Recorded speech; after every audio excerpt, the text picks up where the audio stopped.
In voluntate tua Domine, universa sunt proposita, et non est qui possit resistere, voluntate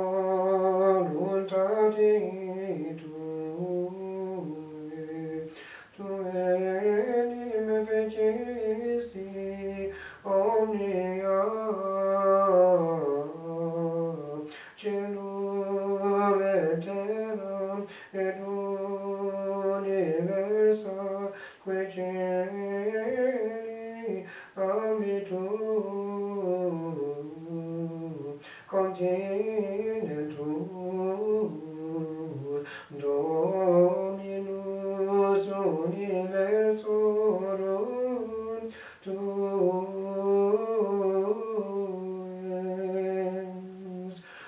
Beati Immaculati in via, qui ambulant in legge Domini.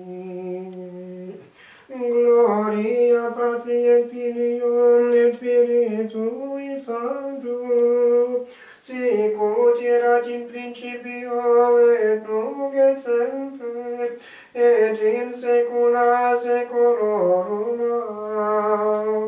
Amen.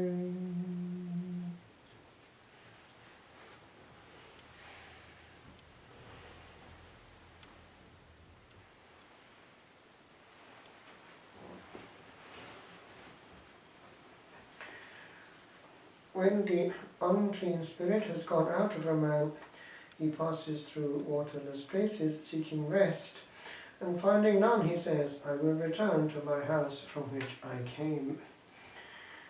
This whole battlefield is something which the Lord encounters on a daily basis, but so do we, only perhaps not quite visibly in the same way, but nevertheless it is our frontline battle also. In the Middle Ages, when grace had an effect on society and on souls at large, far more proportionately than in our day, because life was simpler and people were simpler also and more receptive to simple and therefore essential truths, not complicated and therefore sophisticated and wise as we think we are, then the exception would be those who would be dramatically possessed and dramatically exorcised. In our day it is the whole of society that has, as it were, apostatized and gone on board with regard to the demon's ploy. Therefore, things are not quite handled in the same way. What is happening is that the devil has far more freedom to operate for two reasons. There is huge ignorance as regards his nature and operation, and also as regards the faith itself. There is also huge weakness with regard to any kind of defense mechanism, because souls without antibodies, souls therefore who are weak spiritually, because no longer praying, or if they are praying badly and not according to the divine will, because not in a state of grace essentially quite often, are easy prey for the demons. And what happens massively, unfortunately, in our day is that they come in through unexpected sources. Screens, whether they be television ones or computer ones. And in our day, not only through sins classically so-called, but also through practices in which, without people being aware of it in the slightest, demonic forces are being invoked and encouraged. Much of the New Age stuff out there is actually in league with the demon, and therefore these demons are having a field day. They're inside and people don't realize it.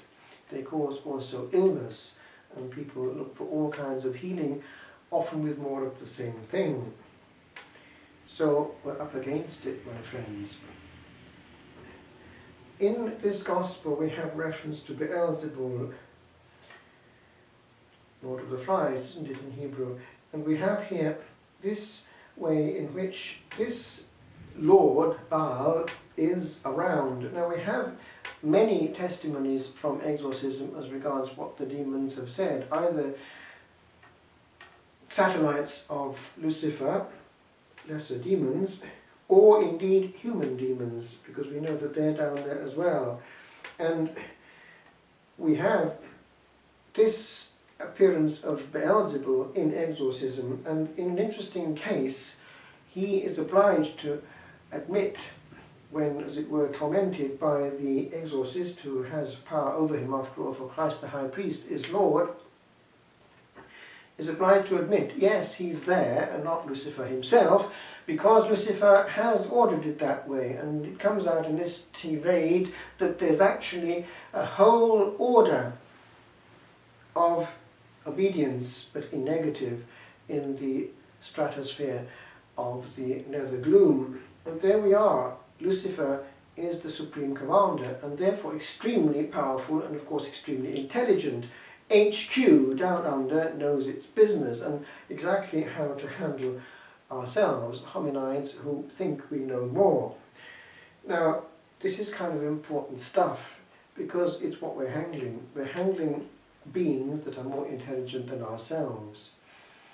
Just this morning I happened to be looking at some of the things that had come out in exorcism, and some of the things said by human demons are quite frightening.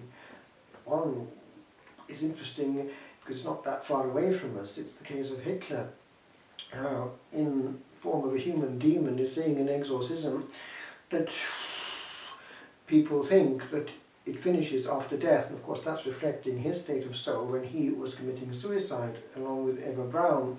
Presumably they presumed that there wouldn't be all that much beyond, we don't know, but anyway, it continues and doesn't stop. That is, there is a continuous straight line. The soul that goes out of the body remains that soul with all its identity and memory into the beyond.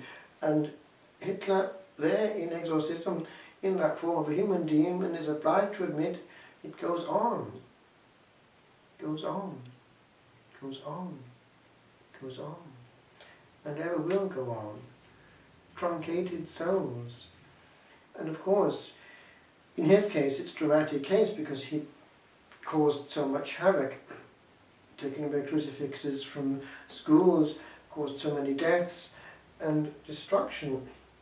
But there are other cases which are far less dramatic, and in the same series of exorcisms, another German soul comes out. It's the soul of whom I translated the life, because she came back in a strange sort of communication with her friend, who eventually became a nun, perhaps because of the shock. Anyway, she was very much moved by what came back.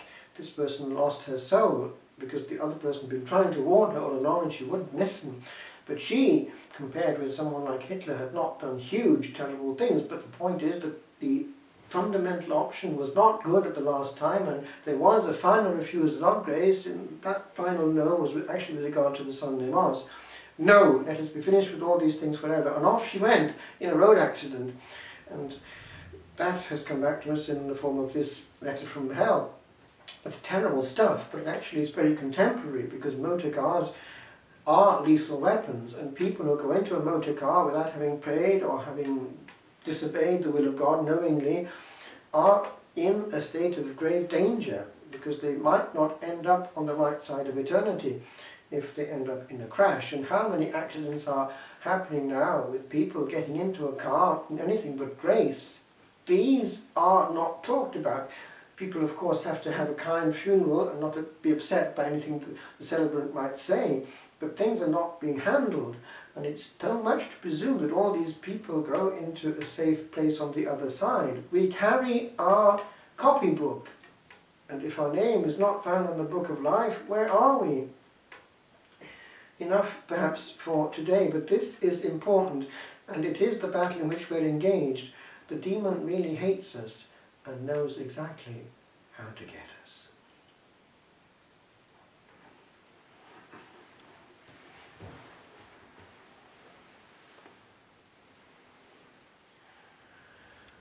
in salutare tuo anima mea, et in verbum tuum speravi,